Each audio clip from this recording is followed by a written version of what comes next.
Hey guys, what's up? Tom here again today. Starting the forge up again to go ahead and start forging out this railroad spike into a knife. So got that heating up right now.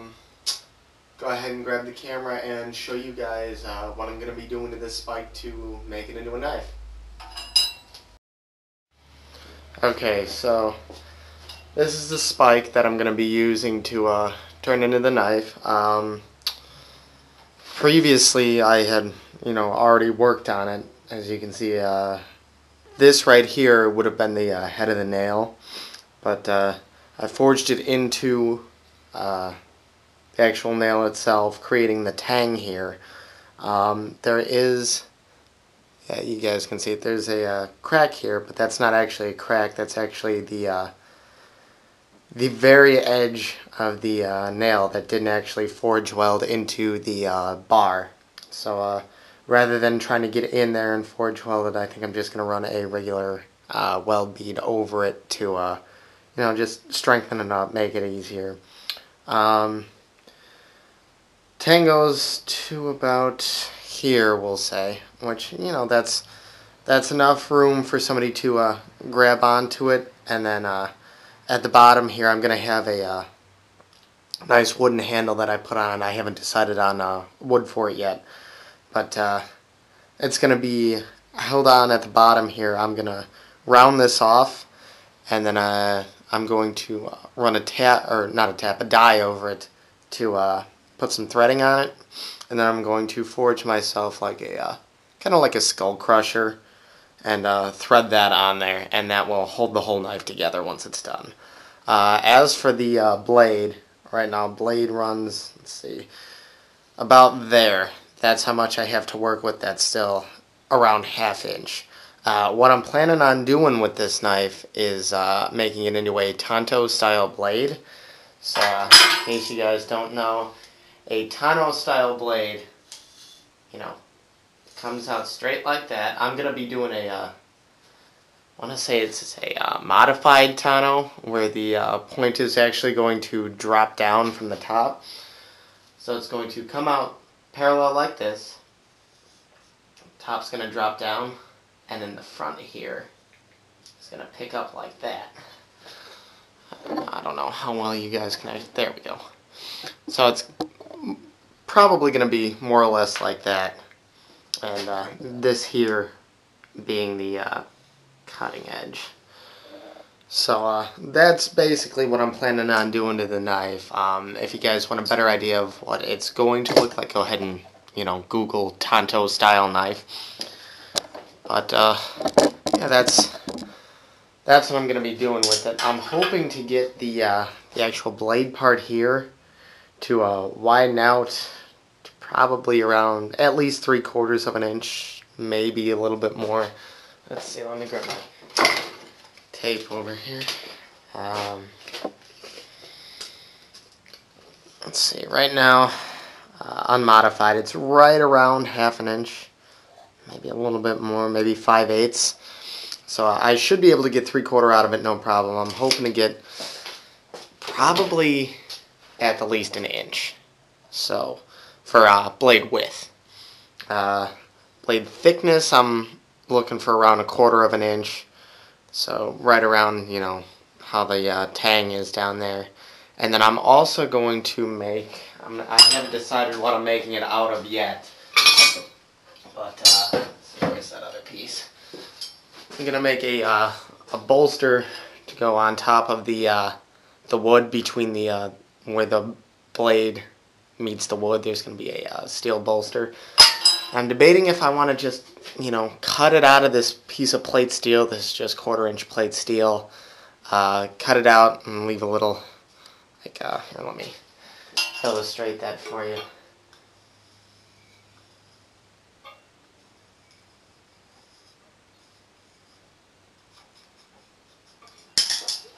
Kind of like that.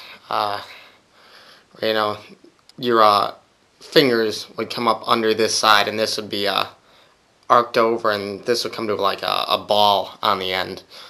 I think that'd be pretty cool, but at the same time, There's another knife that I was working on, same thing, railroad spike knife, and I actually cut the nail head off. And I'm debating whether or not I should, take this and forge it into the, like the skull crusher on the end, or if I should flatten this out and hot slit it to be the bolster. So, I'm still debating what to do with this part. So, I mean, this may be incorporated into this knife, it may not be. So, I need to go ahead and, let's see, throw some coals on the fire now. As you can see, I've got it's one of those self-lighting coals in there now, warming up. So I'm going to go ahead and start the actual fire up, and go ahead and turn the camera back on when we're ready to start forging.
Okay, you guys can see the blade starting to widen out more. So gotta put it back in and feed farther down. That way I can work the base of the blade too.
Okay, it's starting to spread out a little bit more towards the bottom.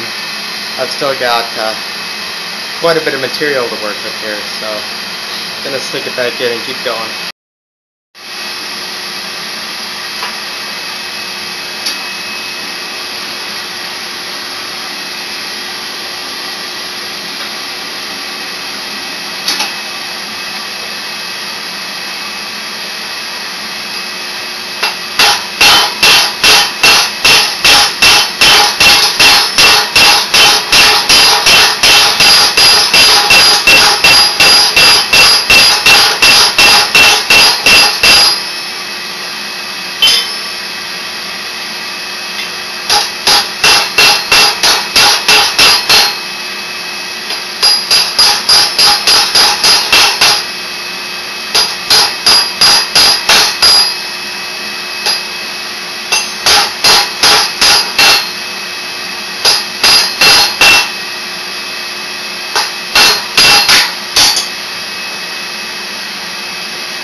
Alright, so that's what I've got so far.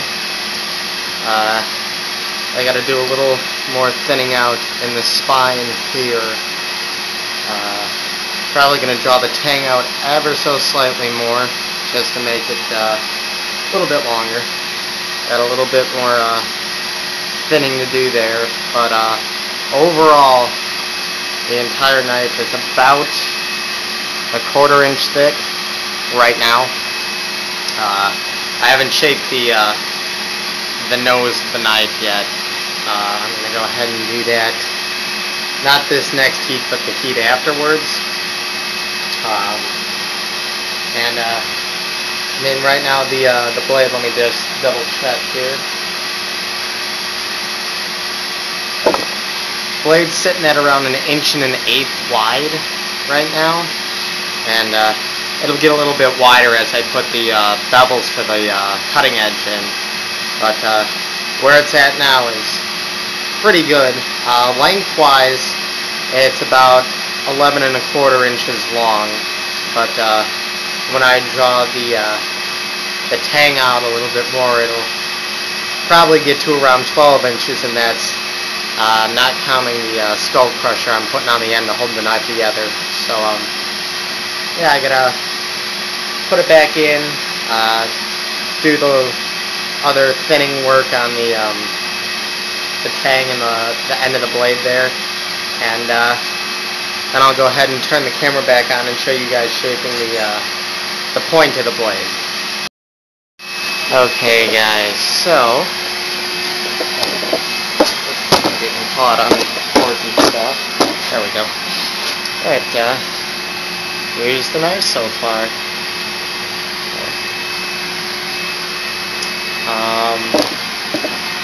Go ahead and get the tape measure on it.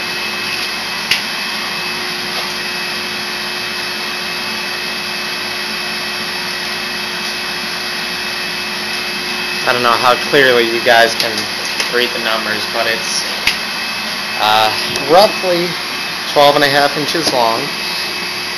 The blade is right around 1 inch wide,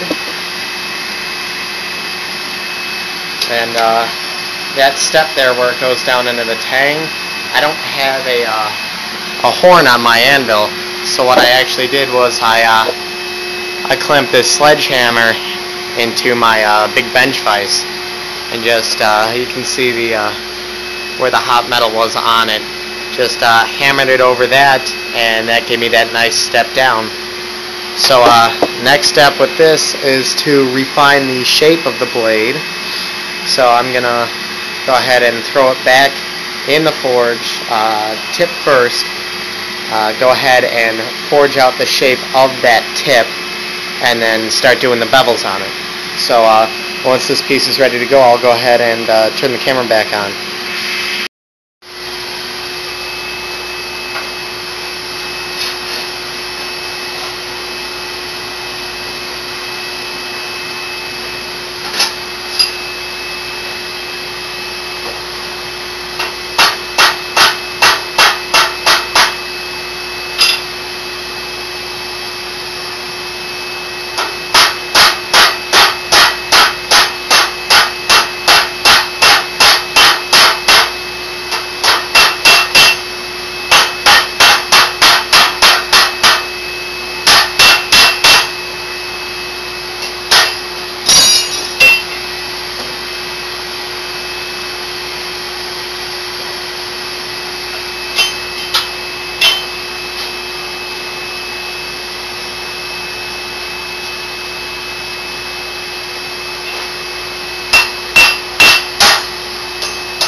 Okay, kind of starting to see what I'm going for here. I gotta clean up that corner where it meets a little bit, and then drop the top down so it's more like a drop point. But yeah, it's getting there. I just gotta stick it in again because, as you saw, it flipped out of the jaws, the tongs on me there. So go ahead and throw it back in and then turn the camera back on.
There's the edge is a little bit better defined. It's more of a corner rather than a round. I still got to do that the drop point on it, but it's getting there. Once I go ahead and finish the little drop point at the tip there, I have to take it over to the sledge over there, and I need to give it a downwards curve, because when I'm hammering the bevels in, it's going to stretch the metal out at the bottom edge here, and it will, if I leave it straight like it is, it'll actually curve it upwards, which I don't want. I want a straight blade on it. So putting the counter curve in it before I do the bevels is the easiest way to keep the blade straight. So I'm going to go ahead and stick it back in the forge.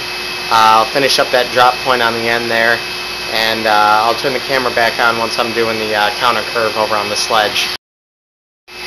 Alright, it looks like my camcorder didn't pick up the video of me putting the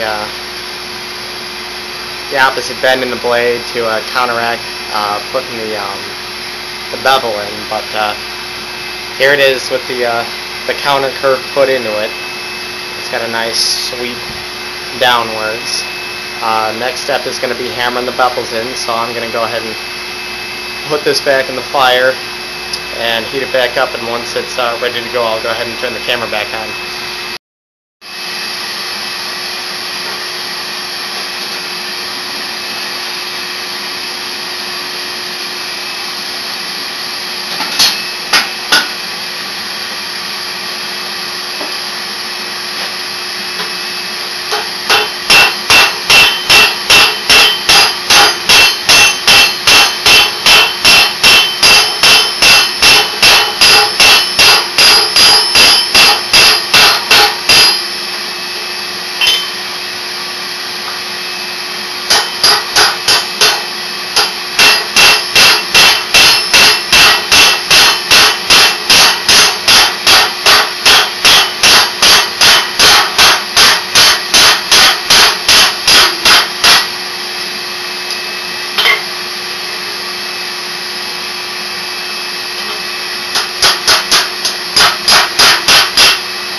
Alright, now don't know how well you guys can see it or not, but through the viewfinder I can see the reflection of the bevel that I'm hammering in. And you know, back here on this end of the blade, it's about 1/4 inch. Flip it over and you can see it. It tapers back. It's about 1/8 of an inch here, and it's already starting to put that that curve back over that way into the blade. So I'm gonna go ahead and stick it in for another heat. Work my way up to the end, and turn the camera back on again when it's ready to go.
Okay.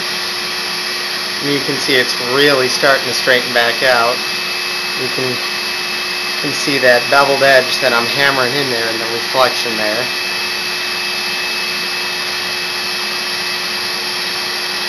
So gotta stick it back in. Work that part again because it's not quite as thin as I want it to be. It's not quite as thin as down here. So I'm gonna work that bit, and then I gotta work the point there. And after that, next step will be to lay it down on the anvil on end and just completely flatten out the top and bottom of that, as well as the angle for that point there. So I'm going to go ahead and finish the bevel. Once I've done that, go ahead and turn the camera on and show you guys evening up the point on it. Alright, I've got the bevels all hammered out. Both sides, obviously.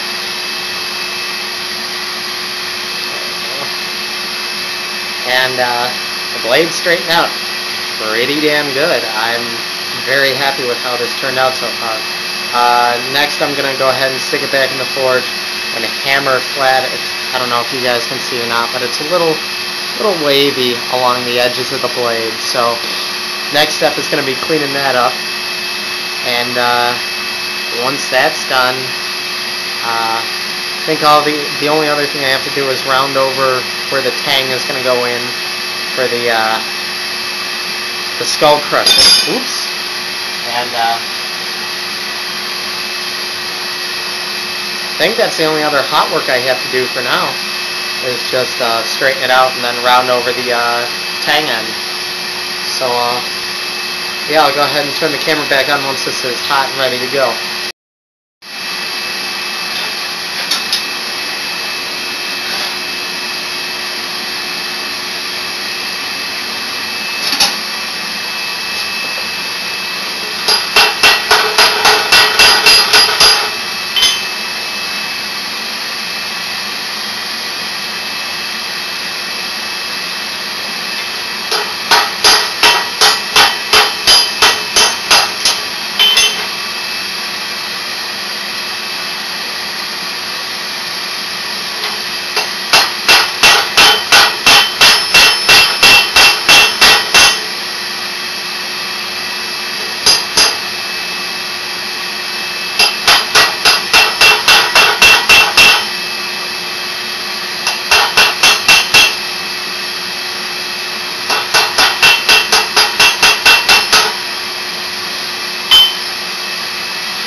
Okay, so you can much more clearly see those bevels in there, how the cutting edge of the blade looks darker than the spine of the blade right now. That's the bevels that have been hammered in. They're pretty even. I see a couple of spots I need to touch up, but for the most part, this is a finished forged blade. I just gotta, hit those quick little areas to touch up, and that'll be it. So next time I turn the camera back on, it'll be cleanup work on the blade. So alright guys, go ahead and shut it off now and start working on that. So yeah. Alright guys, so went ahead and cleaned up the rest of the knife. Well, the hot portion of it at least. Right now I've got it in the forge. You can see the tang there. It's cooling down underneath those coals so that it anneals. That way I can go ahead and file on it nice and easy rather than struggling with it because it's too hard.